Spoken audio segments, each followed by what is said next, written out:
হিমন্ত বিশ্বৰ কাম নাই, হিমন্ত বিশ্বৰ কাম নাই, হিমন্ত বিশ্বৰ কাম নাই। শিৱসাগৰত আজি জলপ্ৰলয়ত আক্ৰান্তৰ গৰ্জন। বালক মিঠাতেল, মামা তুলিৰ দৰে সাহায্য সামগ্ৰীৰ বাবে ধিক্কাৰ চৰকাৰক। Down down Himanta Biswa, down down Himanta Biswa, down down Assam চৰকাৰ, down down Assam government, down down BJP government. একদম পাই গৈছে মজা। ঐতিহাসিক বৰ্ডিং খেলপথাৰত আয়োজিত বিশাল গণসমাৱেশত অংশগ্ৰহণ হাজাৰ হাজাৰ সাহায্যবঞ্চিত প্ৰলয় পীড়িতৰ। চৰকাৰে প্ৰদান কৰা তৎকালীন সাহায্যৰ ধন নাপালে মুখ্যমন্ত্ৰীৰ চকী উফৰাই দিয়াৰ দাবীৰে শপত বাক্য পাঠ কৰোৱালে অখিল গগৈয়ে। হিমন্ত বিশ্ব শৰ্মাৰ দাবী উফৰাই দিয়ে। আমি অসমৰ প্ৰকৃত খিলঞ্জীয়া মানুহ, প্ৰকৃত থলুৱা মানুহ, খাটি খোৱা মানুহ, আমাৰ খিলঞ্জীয়া মানুহক, বান ক্ষতিগ্ৰস্তসকলক প্ৰকৃত ক্ষতিপূৰণ দিবই লাগিব।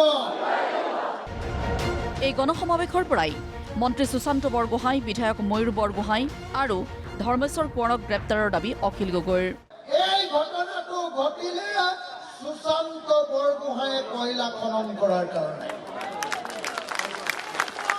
হয়নে নহয়? হয় নে নহয়? সুশান্ত বৰগোহাঁই আমাৰ বান নিয়ন্ত্ৰণ মন্ত্ৰী।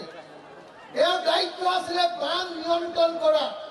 তেওঁ অসমলৈ বানপানী আনিবৰ কাৰণে নাগালেণ্ডত কয়লা খানি পইচা খালে, পইচা খালে। গতিকে চৰকাৰ নাই।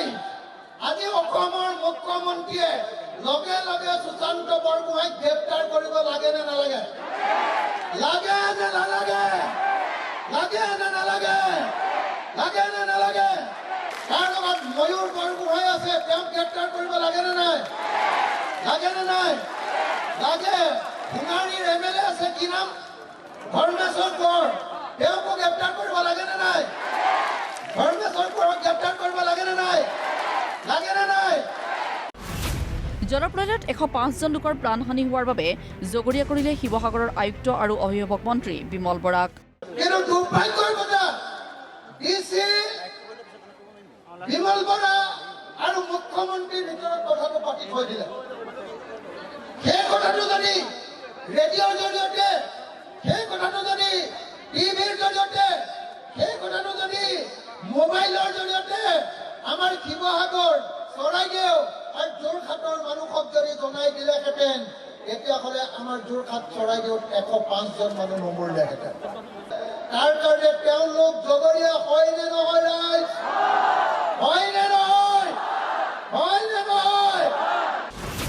বানত কিয় বেয়া হৈছিল মুখ্যমন্ত্ৰী হিমন্ত বিশ্ব শৰ্মাৰ মেকআপ? কোনে খালে চৰকাৰে প্ৰদান কৰা ৰিলিফৰ 4 কেজি চাউল, 3 কেজি দাইল? প্ৰশ্ন অখিল গগৈৰ। মই ৰাতিপুৱাই গৈ পীযুষ হাজৰিকাক লগ ধৰিলো, লগ ধৰি ক'লো যে হিমন্ত বিশ্বক মোক ফোনটো লগাই দিয়ে। সি লগাই দিলে। লগাই দিওঁতে মই ক'লো যে দাদা, মোৰ একদম টাউনতে, আপুনি যি চাৰ্কিট হাউচত বহিব, DC অফিচৰ কাষতে আমাৰ গাৰ্লছ কলেজখন আৰু তাৰ পিছফালে থকা স্কুলখন কি ফুলাচাৰী হাইস্কুলত পানী আছে, তাত আপুনি পটকে সোমাই যাব নেকি? বোলে সোমাই যাম। বেচেৰে পিছতে গম পাইছে গোটেই গেলা পানী আছিলে। তেতিয়া জাপ মাৰি দিওঁতে পানী চিটি কৰি যেতিয়া মুখত পৰিছে, তেতিয়াই মই হিমন্ত বিশ্বক দেখিছো। হিমন্ত বিশ্ব শৰ্মাই মুখত হেৰি লগাই কি কৰে, একদম মেকআপ পুৰা গোটেই 3 চকল মান আছে। ওপৰত এটা বেলেগ, মাজত এটা বেলেগ, তলত এটা বেলেগ। এই তিনিটাটো যেতিয়া এনেকে আহিছে, মই বোলো আজি দিব নবা। মিঠাতেলটো দিলে, এইটো কি নাম? এইটো মিঠাতেল আমাৰ শিৱসাগৰৰ মানুহে আগতে দেখিছিলে নে নাই? কিমানজনে দেখিছিলে মোক কওক।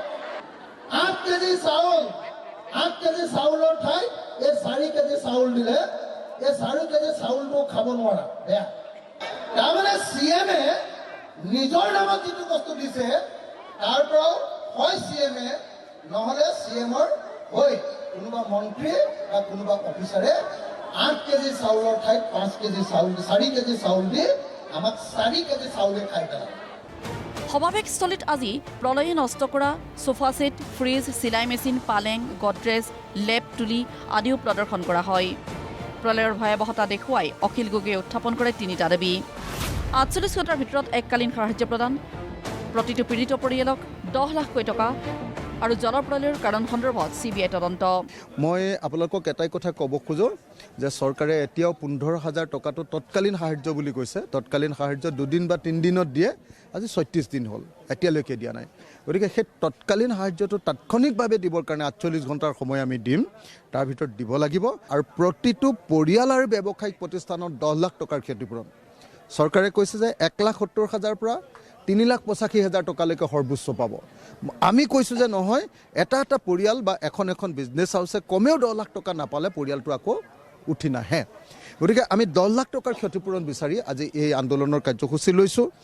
আৰু 3 নম্বৰ কাৰণটো হ'ল যে CBI তদন্ত লাগে আমাক, কিয় এই ঘটনাটো সংঘটিত হ'ল। হিমন্ত বিশ্বৰ কাম নাই, হিমন্ত বিশ্বৰ কাম নাই। ভিডিঅ' জাৰ্নেলিষ্ট মুস্তাকৰ সৈতে মুজাকিৰ আহমেদৰ ৰিপৰ্ট, প্ৰতিদিন টাইম।